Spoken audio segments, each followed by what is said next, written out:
I will never forget that day, November 30, 1954. I was 34 years old, and I lived in a small house in Sylacauga, Alabama, with my husband Eugene. The day was ordinary sunny, but I felt tired after lunch and decided to lie down on the couch in the living room. I covered myself with a quilt and old blanket that my grandmother had sewn and dozed off.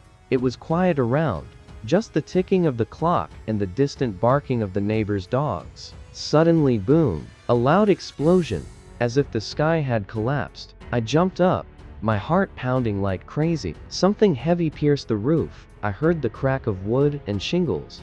Then a hit on the radio standing in the corner. This something bounced off and slammed right into me, into my thigh and side.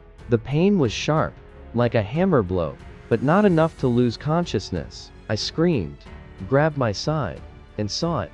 A black stone the size of a grapefruit, smoking on the floor, covered in dust and shards. The roof had a gaping hole through which daylight poured in, and the radio was smashed to smithereens. I thought, God, is this a bomb? Or lightning? But the sky was clear, no clouds. Neighbors came running at the noise, Mrs. Bird and others. They helped me get up, and we saw the bruise, huge, purple, on my thigh and side, but the bones were intact. I was in shock, shaking, but alive. My husband came home from work, and we called the police. It turned out to be a meteorite, a piece from space. Scientists said it weighed about 4 kilograms and fell from the sky after people saw a fireball in the sky over Alabama. After that, my life turned upside down. Reporters in droves, photos in newspapers. Even the Air Force took the meteorite for study. I fought for it in court because the landlady claimed it for her roof.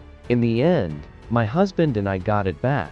But the stress undermined my health, nerves, insomnia. I even went on the TV show, I've Got a Secret, in New York, where they guessed my secret.